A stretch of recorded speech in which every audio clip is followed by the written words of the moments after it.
ça fait un mois qu'on ne s'est pas vu. J'espère que vous allez déjà bien de votre côté.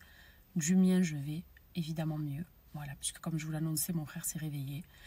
Vous savez, vous avez dû lire, voir, même s'il y a eu beaucoup de fausses infos qui ont circulé, mais vous avez compris l'immense peine dans laquelle on était, l'immense drame qu'on a vécu avec ma famille.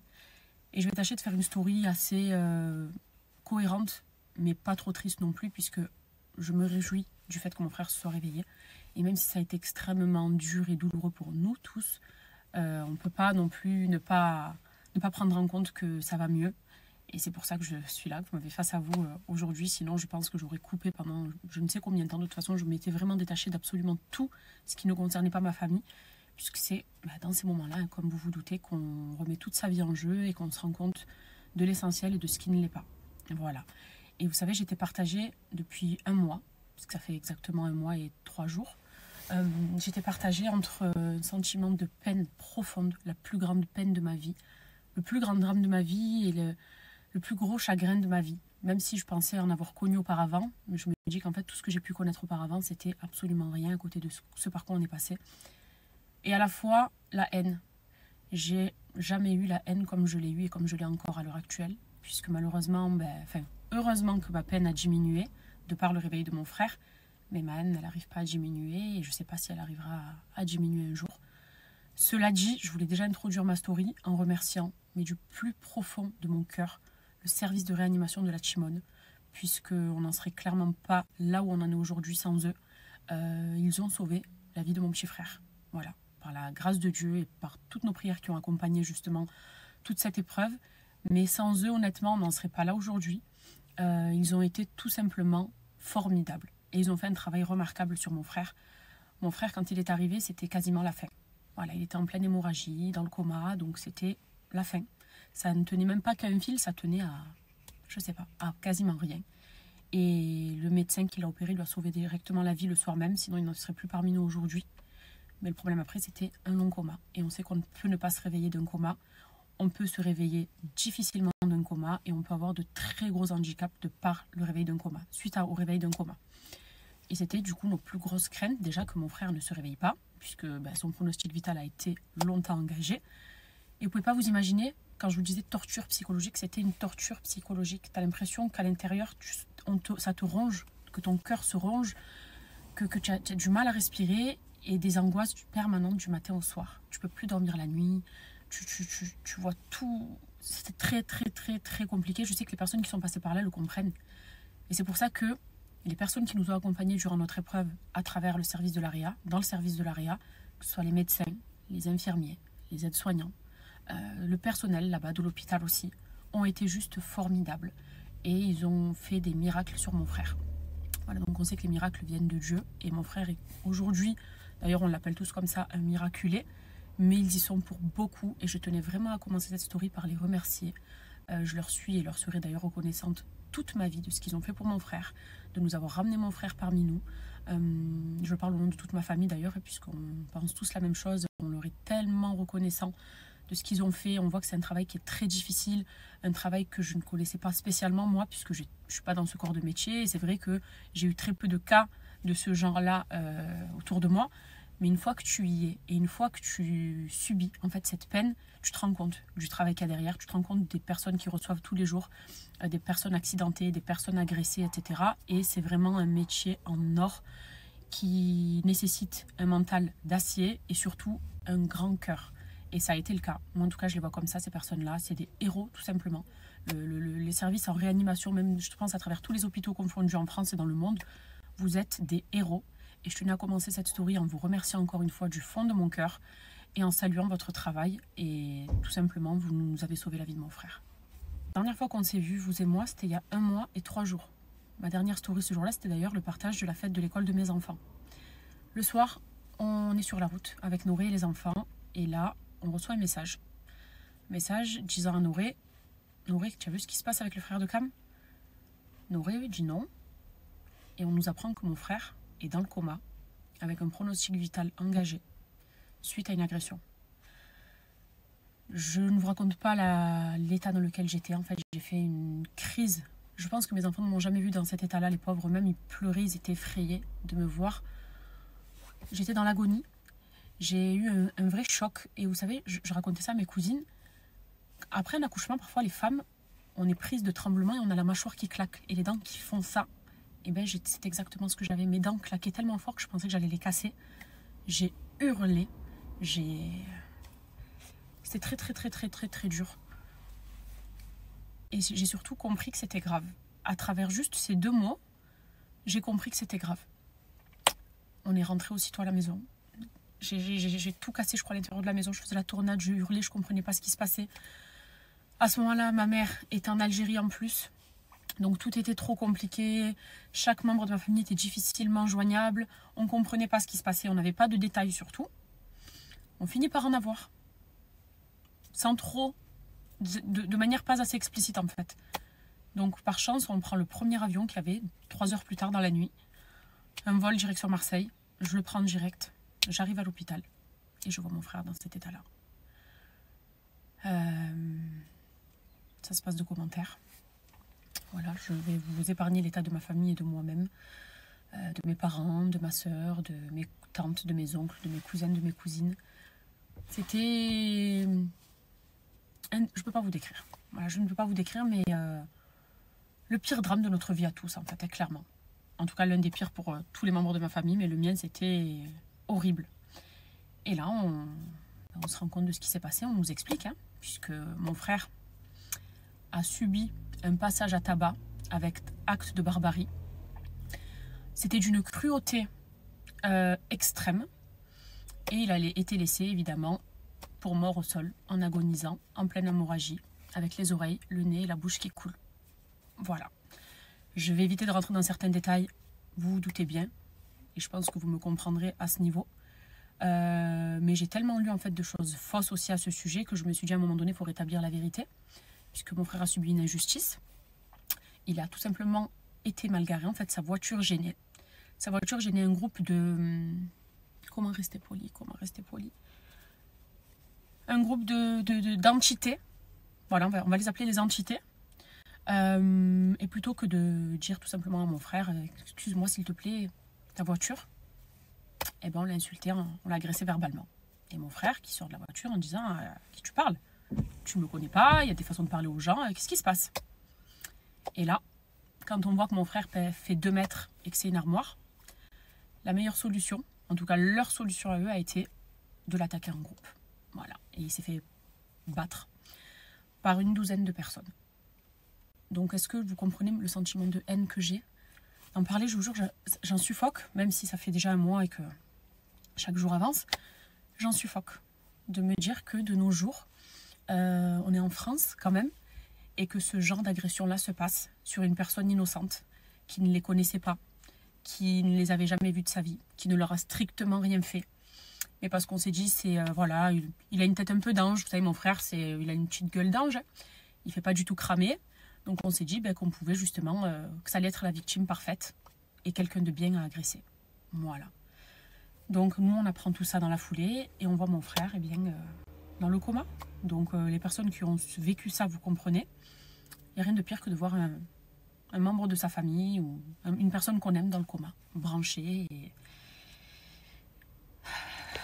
On a beaucoup souffert les premiers jours, parce que forcément, vous savez que ça s'est su très vite, que mon frère était à l'hôpital. Donc c'est là, à ce moment-là aussi, que j'ai décidé d'en parler en vous demandant votre aide et vos prières. J'avais tellement peur que les choses soient déformées, et ça l'a malheureusement quand même été. Déjà, ce qu'on pouvait trouver sur Internet, c'était juste ça. Regardez.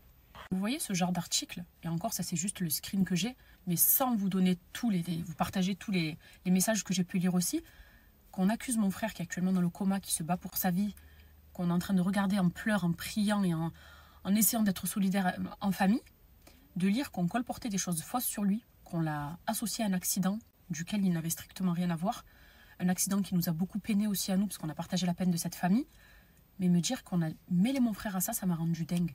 On est dans une peine, on souffre. Et du coup, je pouvais dire, vous savez la méchanceté des réseaux, mais son frère, il a fait ça aussi, mais c'est normal, il conduisait comme ça, il a fait ça, etc. Ça m'a rendu malade. Et je me suis dit, on n'est pas en train d'assez subir pour qu'on vienne me rapporter. Puis à l'hôpital, tout le monde venait nous voir.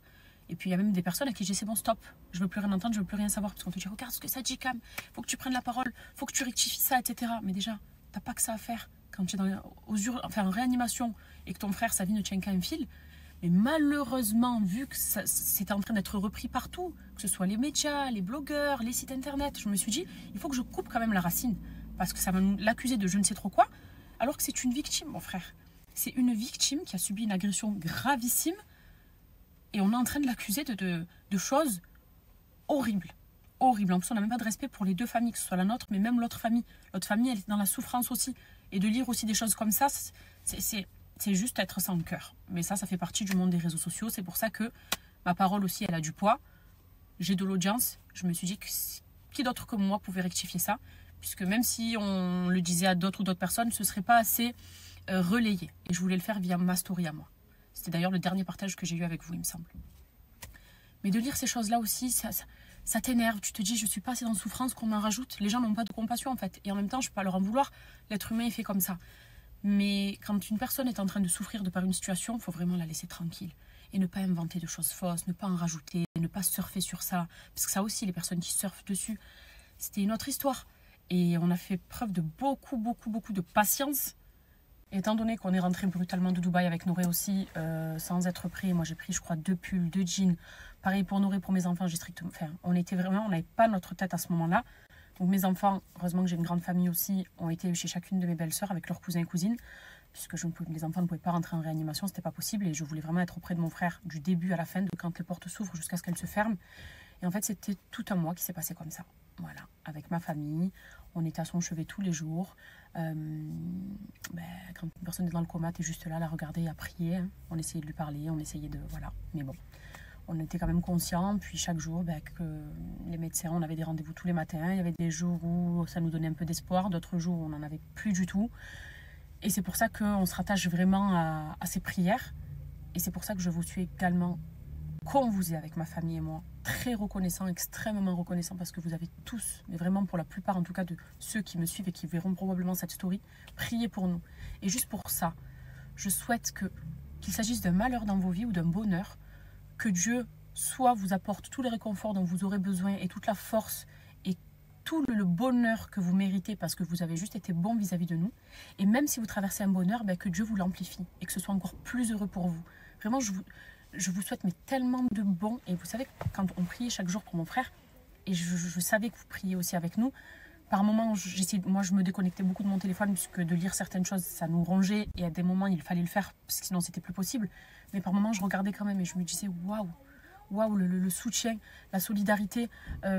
Ça réchauffe énormément le cœur quand quand tu es seule comme ça chez toi, que tu pleures, que tu demandes à Dieu et que tu lis des choses réconfortantes. C'est comme si une personne là qui voit cette souris me prenait dans ses bras et m'embrassait la joie et me disait, t'inquiète ma Cam, tout va aller mieux. C'est ce que je ressentais.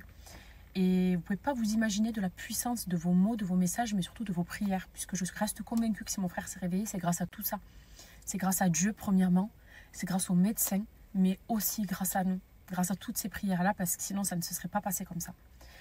Et du coup, voilà, pour vous la faire un peu plus rapide, parce que je parle beaucoup, mais bon, ça fait un mois qu'on ne s'est pas vu, et vous avez tellement dû lire de choses, et vous attendez aussi des explications, même si vous comprenez que je ne peux pas tout vous dire, c'est pas possible. Mais j'essaye quand même de vous raconter un petit peu ce par quoi on est passé, surtout moi en mon nom, ce par quoi je suis passée au cours de ce dernier mois. Donc un mois tout simplement horrible, où on était très en famille, tout le temps en famille d'ailleurs, jusqu'à ce que mon frère se réveille. Voilà, donc ça c'est des petites étapes qu'on va garder pour nous, c'est des choses qui resteront dans la famille. Mais je me devais de vous le dire quand même, puisque vous vous êtes inquiétés pour nous, vous avez beaucoup prié pour nous, et c'était tellement mon bonheur aussi de vous dire enfin, ça y est, merci à tous, ça y est, on n'est plus dans l'énorme souffrance, même si on sait que la route va être encore très très longue. Vous savez qu'après un coma et un traumatisme crânien, c'est compliqué, mais il est avec nous. Il est quand même avec nous, mon frère, ça y est, j'ai retrouvé mon frère. Et je voulais surtout pas parce qu'il y a eu beaucoup de fuites aussi, vous savez, beaucoup de personnel médical dont le secret professionnel a été rompu. D'ailleurs, même ça aussi, pour ça, il y a des choses qui sont en cours, mais il y a eu beaucoup de personnes qui ont manqué au secret médical, en fait. Donc des vocations qui ont été brisées clairement, enfin des secrets brisés du moins, ils ont manqué à leur professionnalisme et j'avais peur encore que les choses, voilà, que mon frère sent qu'il soit encore réveillé, qu'on invente des choses fausses, que ce soit relayé par des personnes. Je voulais plus ça, je voulais plus. Quand on est en souffrance, on a tellement peur de tout et rien qu'un mot peut changer la donne, qu'une mauvaise parole peut changer la donne et qu'un mauvais souhait peut changer la donne aussi, si vous voyez ce que je veux dire. En tout cas, si vous me retrouvez aujourd'hui face à ce téléphone, c'est parce que je peux reprendre enfin le cours de ma vie. Le cours de ma vie s'est arrêté dès lors où j'ai appris la nouvelle. Voilà, il était hors de question de me concentrer sur autre chose que sur l'essentiel. Et maintenant que mon cœur est soulagé, que mon esprit est soulagé, il n'est pas totalement apaisé puisque j'ai eu beaucoup de traumatismes. Et ça, on en reparlera un peu plus tard. Mais je pense vraiment qu'il va... On a d'ailleurs, c'est pas comme mon nom, on a subi beaucoup trop de traumatismes. Ma famille et moi, notamment mes parents, ma soeur, ma belle-sœur. Des vrais traumatismes qui, je pense, auront déjà des conséquences, qui ont déjà des conséquences physiques sur moi, mais qui en auront encore un peu dans les prochaines semaines, je pense, et les prochains mois. Et ça, c'est aussi une autre histoire. Mais en tout cas, j'ai quand même le cœur qui est soulagé. C'est pour ça que j'arrive à faire cette story, c'est pour ça que j'ai mis du gloss aujourd'hui, c'est pour ça que je ressouris, c'est pour ça que je me sens beaucoup mieux. C'est que mon frère est revenu à la vie. Voilà. Et que je retrouve petit à petit mon frère, que je vais tâcher d'être au maximum présente pour lui. Moi, comme tout, sa femme, ma soeur, mes parents, mes tantes, mes oncles, tous mes cousins et cousines. Enfin, on est un noyau assez proche. Et depuis le début, tout le monde est là pour lui de toute façon. Tout le monde était là, tout le monde priait. Et ça aussi, ça réchauffe le cœur. C'est ce qui permet d'aider à tenir debout, parce que sinon tu t'effondres. Il y a eu des jours où les jambes vraiment sont coupées. Et c'est aussi ce petit cercle familial qui réchauffe le cœur, on va dire. Mais c'est pour ça que je suis là. Et que maintenant, je vais recommencer à reprendre un petit peu ma vie, parce que voilà, mes enfants aussi ont besoin qu'on refasse des choses, qu'on se retrouve en famille. Moi-même, ça m'a manqué, mes réseaux. Même là, quand je me suis dit, vous savez, ça fait presque un mois. Je n'ai même pas fait de selfie. Quand je me suis vue comme ça, je me suis dit, oh, ça faisait tellement longtemps. Mais en tout cas, voilà, c'était mon petit récit du jour, mon petit partage du jour. Une fois que toute cette histoire sera... Parce qu'il y a des non-dits que je ne peux pas dire, mais qui sont là, sur le bout de ma langue, et que j'aimerais beaucoup vous raconter, que je vous raconterai plus tard. Mais en tout cas, que justice soit faite. Et justice sera faite. Voilà, c'est la chose que j'ai à dire pour conclure cette story.